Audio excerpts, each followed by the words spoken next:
May I ask when you became aware that he was involved with this big bad boogeyman called the Proud Boys? Because I'll preface this. I follow the Proud Boys. They were declared, I say this with thorough judgment because it's insane that the organization was designated a terrorist organization in Canada.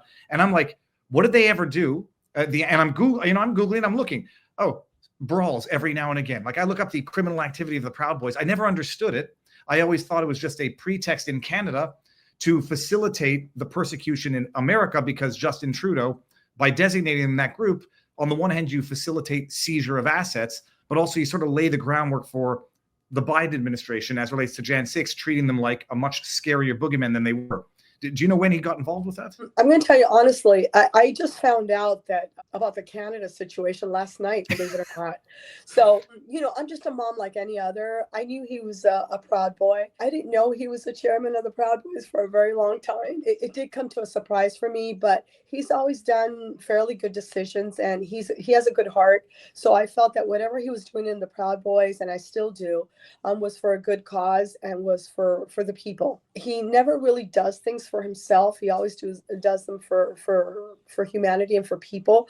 So it didn't come to a big surprise that he was the chairman of the Proud Boys at the time. Again, I didn't find out till late in the ball game who he really was. Yeah. And I'll say it because I've said it before and I'll say it again. It's a flipping joke that they were designated a terrorist group up in Canada, where I think they've had zero activity, but I think this was all sort of part of a play, a dance together between Trudeau and Biden to facilitate this, to create the image. I also always found it fascinating, and I'm saying that sarcastically, that what they call a white nationalist group has a Cuban son of immigrants as a lead member. Thus far, I've been looking. I don't see that they've done anything bad. Let's go right up to Jan 6. I won't ask your political orientation, but are you a religious family? Yeah, we're a religious family, and my political orientation is no secret. Obviously, I stand by my son on what he believes, what he politically believes, and in all his beliefs. Up to January 6th, I still believe in him. Were you aware? I mean, I don't even know where to start. The events of January 6th, Enrique's involvement, or what I would say lack of involvement, like how does it happen? How do you become familiar with what's going down with him and the severity of the situation? I think the lack of involvement is a perfect phrase. I don't think there's really much to say about Enrique related to January 6th, believe it or not. I mean, we have to do our due diligence and not only see the videos or not even believe mainstream media. We need to know for ourselves what a person has done in the past, in their hometown, for their community, as an American citizen. To say that Enrique wasn't involved because he wasn't there is not all. It's to say that he wasn't involved because he didn't ask anyone to do that. He didn't conspire to do that, regardless of what mainstream media shows or says. The mainstream media and the government, the Biden administration, have told us a lot of things that now we know are not true. His involvement was so minimal there. And there was proof of that even before January 6th, where he asked in a video for everyone to remain calm. He was supposed to be in Washington, D.C. for a speech he was going to give. So his involvement on January 6th, regardless, was minimum. And I don't think anybody right now in any group has the power to organize that many thousand of people to go January 6th to the Capitol grounds that day. So I think that was just a spur of the moment situation. I don't think anybody really planned to be there that day, and certainly not Tarrio. I'll humorously disagree, only to say Ray Epps, I think, planned. Ray Epps. There were some feds. I think. On that. Yeah, and there was a lot of people on the ground that were undercover and put there for the sole purpose of to create that disturbance. He didn't that situation. I mean, I presume you followed the trial very closely. I was there every single day. Okay, and so people have to understand this. It's not just that he was there, but unarmed. It's not that he was armed and found elsewhere. He wasn't there, and he was tried and convicted for seditious conspiracy, which I don't know how many people have ever been charged with, let alone convicted of, in the history of America. And I just looked it up there. Trudeau designated the Proud Boys a terrorist group on February 3rd, 2021. So barely a month after, not even a month after Jan 6. And I have no doubt that was to paint a public perception that the organization was up to terroristic activities. He gets charged for seditious conspiracy.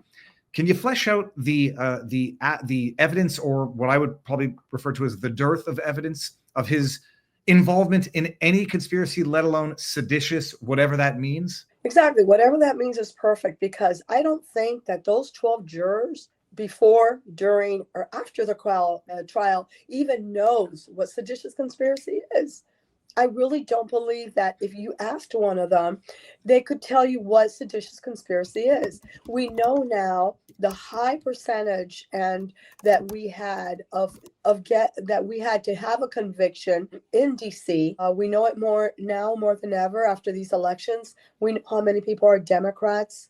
And those 12 people were definitely Democrats. There had to be one of them that thought, okay, well, how about if Enrique Tarrio would have been there on January 6th? Would things have been different with his group? Enrique Tarrio couldn't control the thousands of people that were there, but he probably would have handled things a little differently. He's a very peaceful man. And, there was only, an X amount of Proud Boys there in comparison to the thousands of people that were there. So what happened is that they showed bits and pieces of evidence in the trial.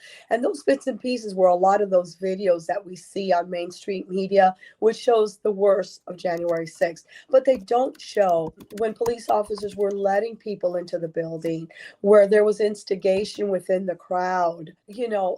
Nothing of that is shown properly. So people have this image of January 6th that is an incorrect image. But I've got to highlight I got to highlight the absurdity. Just so I'm not leading the witness. I agree with Zuni and think this is a travesty of justice. They're showing videos of Jan 6 when Enrique's not there. They then go and charge him with seditious conspiracy. He gets a jury trial in DC. And just for the crowd, for everybody who understands what seditious conspiracy is, according to the law, it's, listen to this, 2 or more persons in any state or territory or jurisdiction of the states who conspire to overthrow, put down, or to destroy by force the government of the United States, or to levy war against it, to oppose by force the authority thereof. And when I've done videos on this in the past, I say, what the hell does that mean? To oppose by force the authority thereof. Seems like every resisting arrest is seditious conspiracy if there's more than 2 people involved. All of that to say, Enrique's not there. So during this trial, and you try to get 12 jury members from 95% Hillary Clinton loving DC to understand that legal definition, which is, I say, void for constitutionally void for vagueness. What was the evidence that Enrique Tarrio partook in seditious conspiracy to overthrow the government when he was not even there? There was no evidence. All the evidence showed freedom of speech, texts back and forth, in which Enrique Tarrio, most of those texts, either he didn't open the text, he didn't reply to the text, he was thrown in the mix because of who he was. And they used the prosecution, which of course was weaponized by the Biden regime, used his face to prove something, to cover up. The way I see it is what they did was they had not done anything to the Antifa or any of the other riots. Mm-hmm. So they had to cover up what they had done there, which was nothing, with using the Proud Boys and the J6ers for the country to say, oh, okay, the administration, the prosecution, the DOJ, the FBI is doing something to protect our country. By the contrary, they did nothing when the country was being destroyed and people were being threatened and bullied in the streets by Antifa.